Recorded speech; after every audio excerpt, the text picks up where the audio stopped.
Mickey is the truth part in Sahir's show. As you will notice, the whole ambience in the show will change. So are you ready to tell the truth and nothing but the truth? Let's do it. The 18th of April, 2003. What does this date mean for you?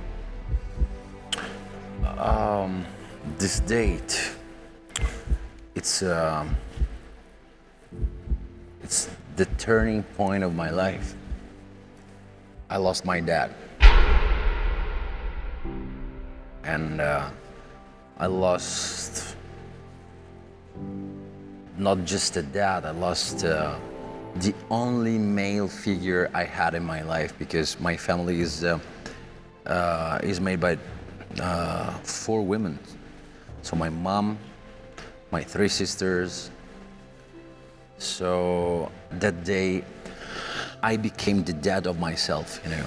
So I think that a person, a guy, a baby, you know, a teenager who's just 12 years old, going through this, either becomes a really bad person or either becomes a really good person. And it was difficult because I've seen my mother crying so many days, so many nights, and it was a very hard moment because she raised 4 kids just by being a cleaning lady in the house of the people. And have you reconciled with the death of your father? Are you in peace with it? Today, today I can tell you, like, I'm starting to be in peace with it, because when you're 12 years old, you're too young to understand a death for real, right? So I remember I was, you know, very busy with my Game Boy, with being, you know, but just playing with other kids, and I was busy on being a baby. So I didn't really felt the pain. When I turned on 18, I really start feeling that my dad was missing when I turned on 18. Because when you're 18 is the moment that you really needed that. Let's look at this picture. How much does this picture of you and your dad looking at the sea mean to you? This is, I actually remember the moment we took this picture. So I had around 7, 8 years old. We were in the south of Italy when we come from.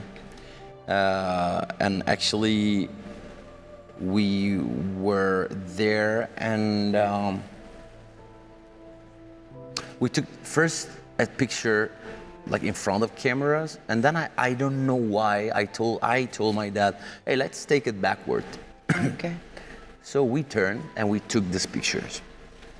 And to me, I've always seen this picture as we are hugging, like all the sea, there's nothing in front of us. And this is the whole time that we're going to spend far from each other.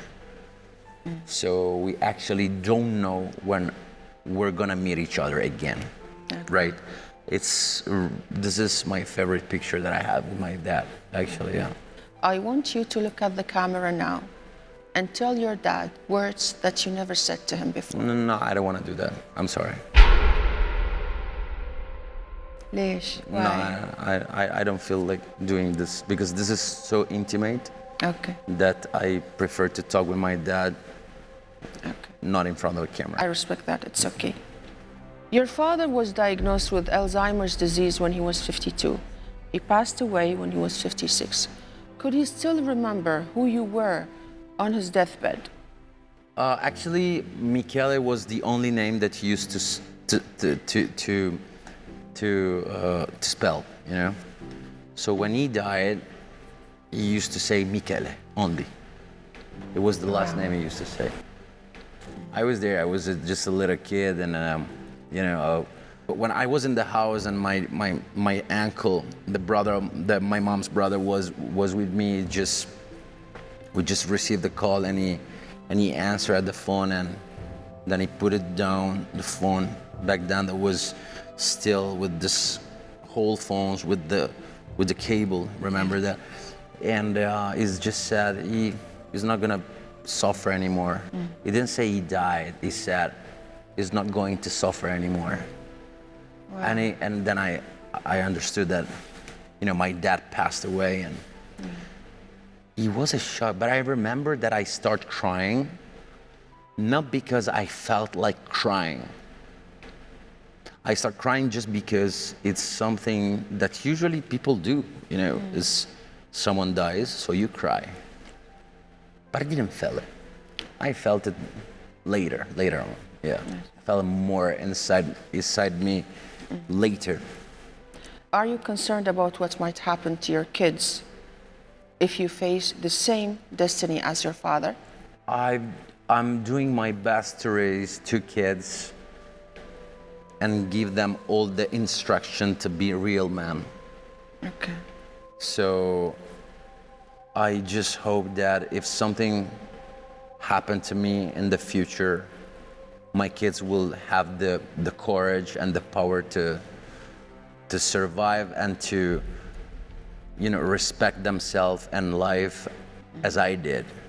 And I'm sure they will, because they are 2 incredible and intelligent guys. Yeah. So yeah.